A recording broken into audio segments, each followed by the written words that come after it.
ভোলা ২৫০ শয্যা জেনারেল হাসপাতালে চিকিৎসা সেবা নিশ্চিতকরণ ও মেডিকেল কলেজ স্থাপনের দাবিতে মানববন্ধন করেছে ভোলার সাংবাদিকদের সংগঠন জার্নালিস্ট ফোরাম। মঙ্গলবার সকালে ভোলার জার্নালিস্ট ফোরামের উদ্যোগে ভোলা প্রেস ক্লাবের সামনে ২ ঘণ্টাব্যাপী এ মানববন্ধন অনুষ্ঠিত হয়।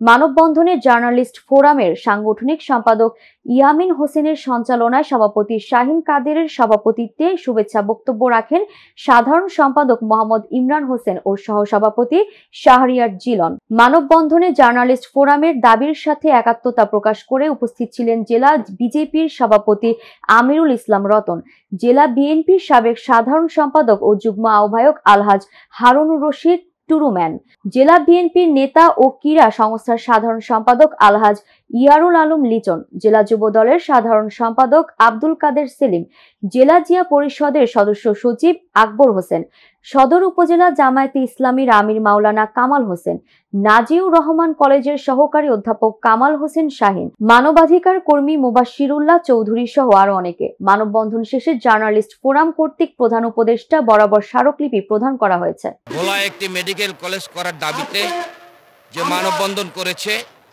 এটা একটা যৌক্তিক দাবি, এটা ভোলার সকলের দাবি।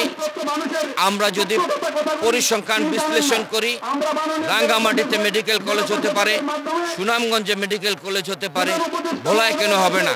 আমাদের আয়তন, আমাদের জনসংখ্যা সব মিলিয়ে এটা আমাদের যৌক্তিক দাবি। নাফা এবং স্যালাইন ছাড়া এছাড়া অন্য কোনো চিকিৎসা নেই। কোনো রুগী স্বাভাবিক একজন রুগী গেলেই সাথে সাথে বরিশাল রেফার করা হয়। অর্থাৎ আমাদের দাবি হলো, এবং কোনো ডাক্তারের ব্যবস্থায় মাত্র 5 জন ডাক্তার ভোলা সদর হাসপাতাল আছে, যেখানে 60 থেকে 70 জন ডাক্তার থাকার কথা। যেন আমাদের দাবি হলো এই 250 শয্যা হাসপাতালটিকে চিকিৎসা উন্নত করা, এবং ভোলাতে একটি মেডিকেল কলেজ অত্যন্ত খুবই দরকার। ভোলায় উন্নত চিকিৎসা চাই। আমাদের ভোলাতে পর্যাপ্ত পরিমাণ চিকিৎসা আমরা পাচ্ছি না। আমাদের 22 লক্ষ মানুষ এই ভোলাতে, এই দ্বীপ বিচ্ছিন্ন দ্বীপের মতো আমাদের চিকিৎসা ব্যবস্থাকেও বিচ্ছিন্ন করা হচ্ছে দিনে দিনে।